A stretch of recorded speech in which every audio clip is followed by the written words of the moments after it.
He was born in Brooklyn and has made his career at 30 Rockefeller Plaza in the heart of New York City. First on Saturday Night Live, that's where he first fell in love with him, and now on The Tonight Show starring Jimmy Fallon. His new kids book, Five More Sleeps Till Christmas, recently hit #1 on the New York Times children's bestseller list. No surprise there. Let's head to Midtown for the next landmark in the city that never sleeps. Give it up for Jimmy Fallon! Oh my goodness. Hey! Kelly! Hello! How are you? I'm so happy to be a guest on your show. You know I'm the biggest fan, so congrats on all this stuff. I love your whole look right now. Like, I've been loving your look. You're doing like the hoodies with the jackets. Like, you look so cute. I love it. Oh, come on, stop it. I love it. No, thank you so much for taking the time. And as a lifelong New Yorker, what is the most New York thing you've seen or found yourself doing? Oh my gosh, there's so many things. In New York, well, I mean, you have to live in a studio apartment if you're from New York. If you never have done that, you haven't really done New York. It's the tiniest, I don't even know how they can call it an apartment. It's a room. It's like an efficiency. You can sit on your bed and also like fry an egg on the stove and also open and close the bathroom door. I had to live there and it was great. Midtown, right by SNL. My dad made me live a block away because he was like, if the weather's bad, I don't want you to be late for work. And he thought I was gonna get fired from Saturday Night Live. So I lived there a block away from work. And at one point I had to find a place to reach my hands out like that because everything else was so tiny and crunched. But Saturday Night Live, there's so many New York moments that it's been crazy for me to even think about. But probably one of my biggest and most fond memories was the SNL 40th anniversary party. Yeah. The after parties are always fun, but this after party was the 40th anniversary, and everyone who was anyone, it was just crazy amount of people were there.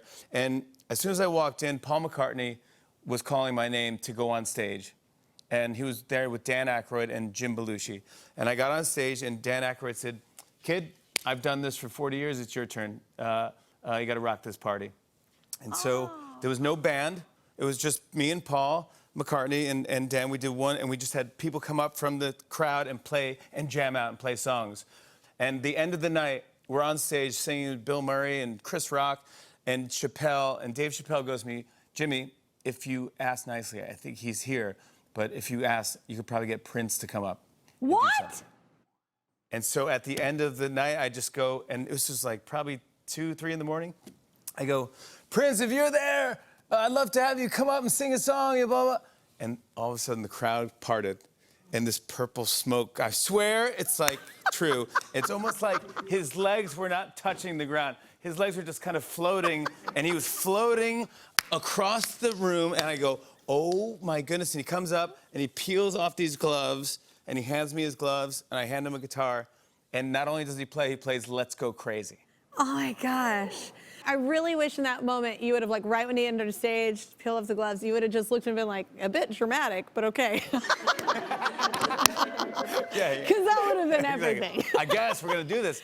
He rocked the house. It crushed. It was epic. That's so cool too, and I don't know, I've sang a bunch on this now, but I've never like hosted it, and I don't know if I will now because I was in New York when Blake Shelton hosted it, and it's so much time that y'all all spend together. I mean, y'all are like family, like nonstop. So I can imagine that kind of party where you've got everybody there and you're celebrating all these friendships that are like deep friendships. Y'all are around each other all the time.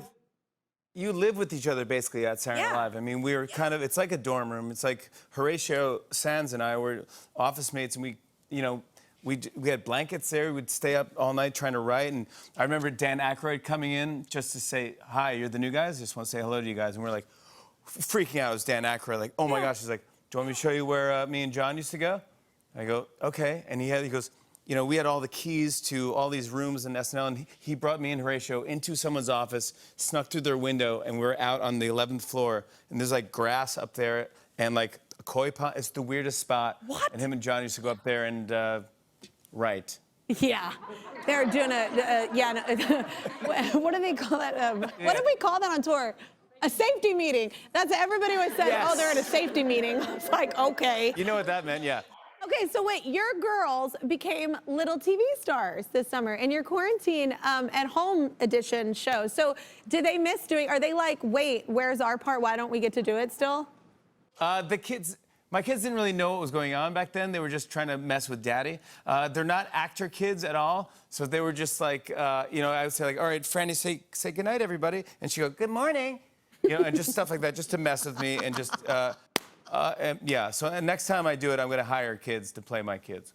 Oh my God, that's amazing. That's actually better though. And they're like, that's hilarious. But wait, I have a question. So you're sitting at that desk, and I've been to your show so many times, and I've always wondered, is there something in the desk or under the desk? Is there something, or is it just something to lean on? Not really. I mean, gosh, have it's a notes? good question. I don't really have. Honestly, I'm looking in these for the first time. This is actually, I think, a different desk for this new show. But Okay, we have well, guitar picks. the we next have time I come, a I'm stuffed bringing you panda. something. A stuffed panda.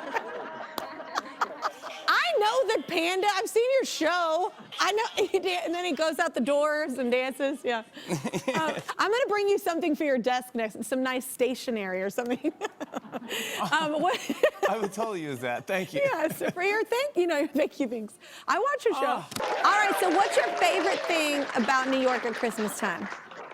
It really is the vibe, and it's just a magical place. I mean, New York City just has that, they just go big. I mean, it's like, I think the window shopping is pretty awesome. It doesn't get old for me, whether it be Macy's or, FAO or Saks Fifth Avenue. Just going by the windows is all done up beautifully, and it's a scene, and they spent hours and probably years working on those window displays. They're just gorgeous for everybody, and it's free. Yeah, and they make you feel so happy. I'm with you. And what was like your best gift that you still remember? Best gift, definitely, I got an electric guitar. I'll never forget it. I was probably 12, 13, and it was just awesome looking. It was a fake Fender Strat. It was red and white.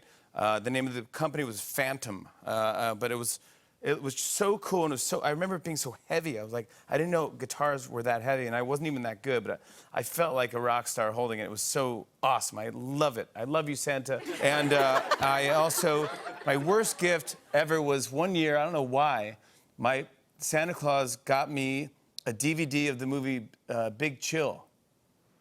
Big Chill. I'm like 13 years old, so this is a movie about, midlife crisis.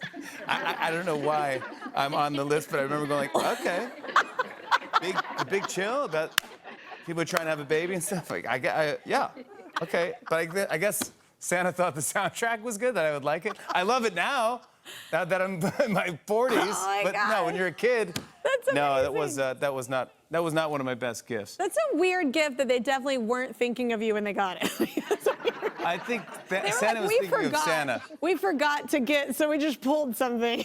But wait, let's talk about your new book, okay? Because I love Christmas. I love Christmas books, especially because my kids, we read every night. We're really big into it at our house. But I will say, okay, it's called 5 More Sleeps Till Christmas. Yep. I don't want to run it, but my favorite page is the last one because literally my children say that exact thing. Once really? Christmas is over, we've unwrapped it. Like that night, it's like, it's all happening again. So how many more sleeps till Christmas? It literally is what they say.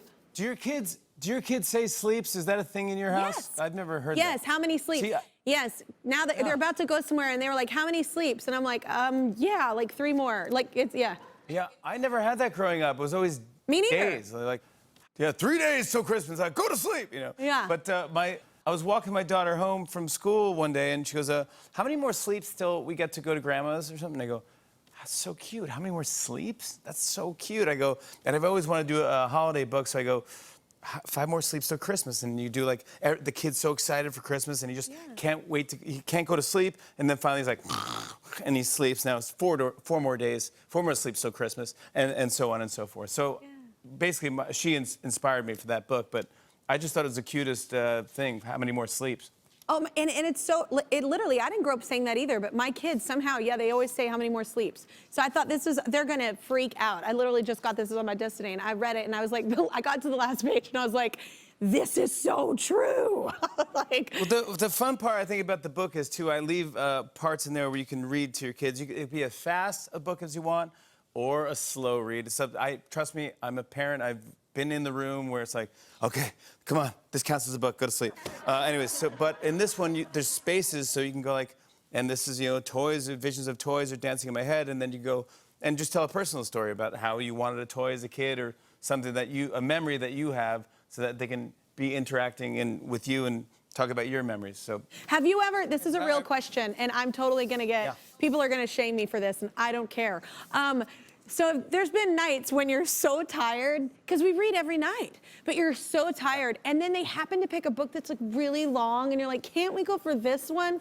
And they pick the book, and then all of a sudden you kind of start pairing. You're like, oh look, skip 4 pages, and you're like, I've totally done that. I've totally done that. But wait, I'm like, here we go, and there you Yes. go. Now the bear went in, they go, whoa, whoa, whoa. But my girls are onto me immediately. They do You it. skipped a page. Me too. My daughter was like, well, wait, what happened when they stopped by and they went to the bookstore? And I go, oh, and then I felt like a horrible human, but one time I went, oh, baby, we already read that. Yeah, we totally already read that. It's like, I'm just like, yeah, you know what happens. 'Cause We read this last night.